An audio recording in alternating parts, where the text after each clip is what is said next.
Welcome to our channel, where we discuss intriguing subjects that pique your interest.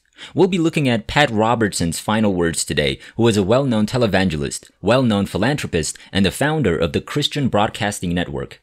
As a televangelist in the 1960s, Robertson became synonymous with charismatic Christianity. He wrote a lot of books and started a lot of organizations over the years, like Operation Blessing International, the American Center for Law and Justice, and Regent University.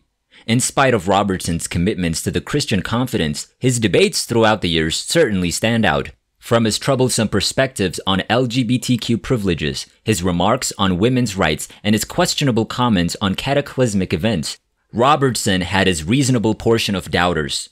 For ages of moderate Christians, Pat Robertson was a recognizable face on TV, directing them through homegrown governmental issues and foreign relations on his long-running syndicated program, The 700 Club.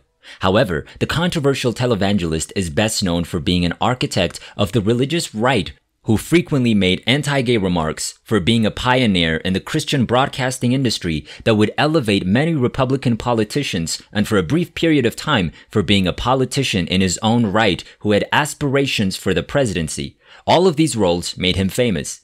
In an explanation Thursday, the Christian telecom organization said Robertson kicked the bucket at home on June 8, encompassed by family. From pastor to political force, Robertson grew up with politics as the son of a powerful U.S. senator. However, as an ordained pastor, he was raised in the white evangelical Christian church. He started the Christian Broadcasting Network, or CBN, in Virginia in 1960, raising money through telethons. In the end, the network and its programs would spread worldwide. In the latter part of the 1970s, Robertson was inspired to establish a Christian college in Virginia Beach, which is now known as Regent University. After 10 years, he set his sights higher, making a run for the 1988 conservative official designation as both a social and monetary moderate. However, his mission was fruitless. It raised Robertson's profile among politically connected with white evangelicals. In an effort to mobilize those voters, Robertson established the Christian Coalition the following year.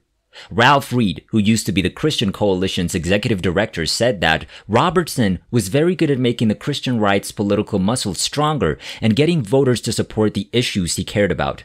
Reed stated, "It's undeniable, whatever one thinks of his politics, and I was fortunate and privileged to be at his side, that he transformed the Republican Party, and with it, American politics. This is true regardless of what one thinks of politics." Another group with a similar goal was dissolving at the time. In the 1970s, another politically conservative minister from Virginia, Jerry Falwell, established the Moral Majority. Jerry Falwell Jr., his son, is the former president of Liberty University in Lynchburg, Virginia. In a 2017 interview with NPR, Falwell Jr. stated that Robertson was influential in aggregating the Christian right's voting power. "They had an enormous effect," he said. "I would speculate that their primary effect was uniting Christians to work together as a political force."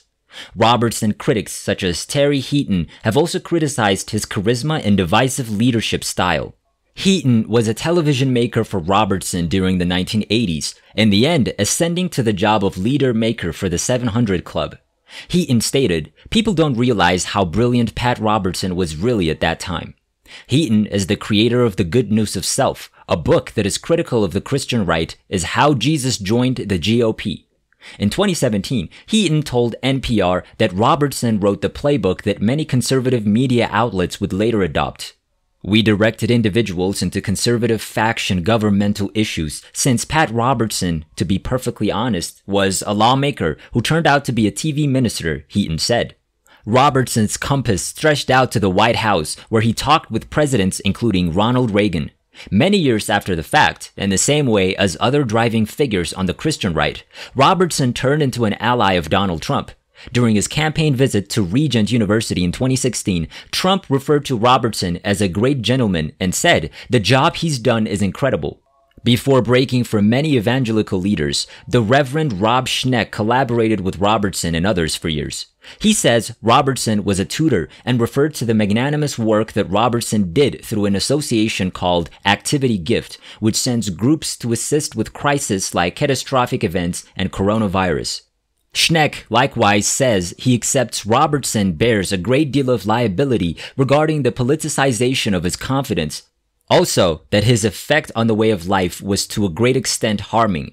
Schneck stated, Pat was very much a force behind the very conservative politicization of American evangelicalism, and to me, that has been very damaging, particularly the fact that he backs Donald Trump. In point of fact, when he was the guest of honor at Pat's 80th birthday party, I was the first person other than the media to actually meet Donald Trump in person.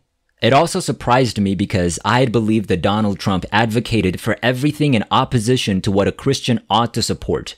Robertson continued to host the 700 Club into his later years, where he continued to be criticized for remarks that were frequently interpreted as anti-gay and racially insensitive.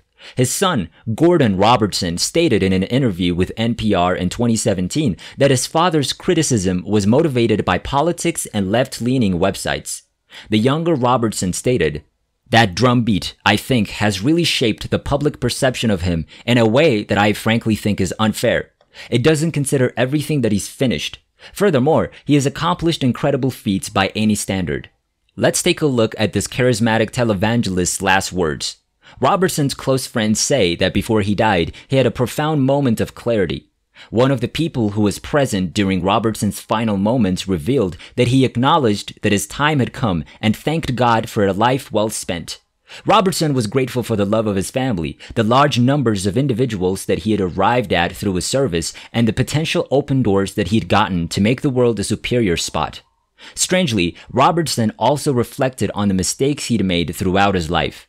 He was content with the fact that he had done his best to serve God and humanity to the best of his ability, despite the fact that he'd made some mistakes along the way. In his final moments, Robertson talked about how important it is to forgive, asking for forgiveness for himself and urging others to do the same. He said, according to sources, that in a world full of brokenness and chaos, forgiveness was the way to healing and reconciliation. All in all, the final expressions of Pat Robertson connote a day-to-day existence committed to the help of God and humanity. A testament to Robertson's faith and upbringing are the primary themes of forgiveness, gratitude, and reflection highlighted in his final moments. During his lifetime, Robertson's daring and frequently divisive views challenged the status quo and sparked lively discussions regarding the significance of Christianity in contemporary society. Robertson stood firm in his beliefs and continued to spread the gospel until his final breath, despite the criticism he received for his opinions. We trust that this conversation has revealed some insight into the existence of Pat Robertson and his last minutes. His life serves as a reminder that despite the fact that we all have flaws, it is never too late to make amends and dedicate ourselves to making society better. Much thanks to you for going along with us on this excursion. And until some time later, continue to investigate.